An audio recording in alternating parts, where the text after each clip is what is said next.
I'm David Dickey, and I'm a junior here. And I'm Emily Tsai, and I am a master's student here. And we're the oboe section in the Raff Sinfonietta. So we are playing this conductorless, which is very challenging and also rewarding in a lot of ways. Because it makes you think about a lot of the things that like a conductor would really spoon feed to you, and it makes you you gotta really grind your gears to really not only think about the kind of musical things that you want to do, but try to convince everyone else, all the other 10 people, that your interpretation is valid, I guess. Right. So the Raff is actually a double quintet. So a woodwind quintet is made up of flute, oboe, clarinet, bassoon, and horn.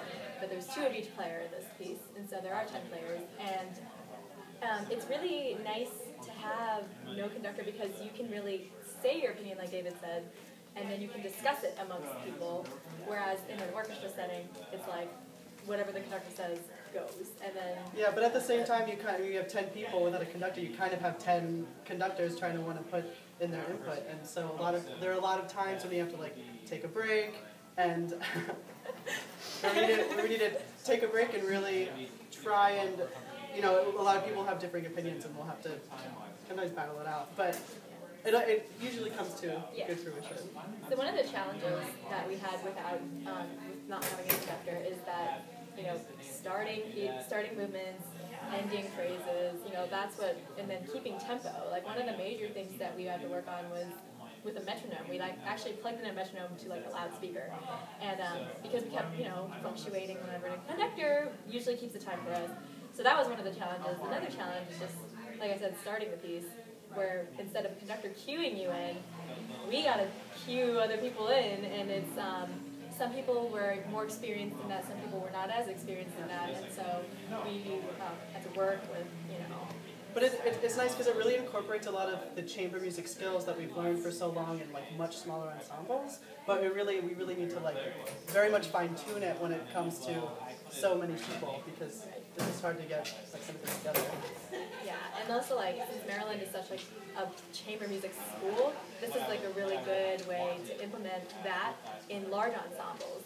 And speaking of large ensembles, large ensembles. I mean, we aren't just a band of woodwind players. We're really we are really defining a wind orchestra, because we have.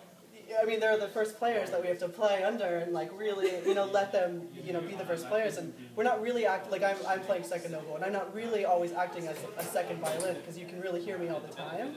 And so we have that idea of... it's kind of since it is a double woodwind quintet, everybody it's like an orchestra section, actually, because there's 2 of each, and that's what you see in an orchestra. And so that differs from band, where you have a million clarinets, a million whatevers, and so everything you play, even if you're playing second or if you're playing first, everything you play is a solo in a certain respect, and that's how it kind of feels like in an orchestra.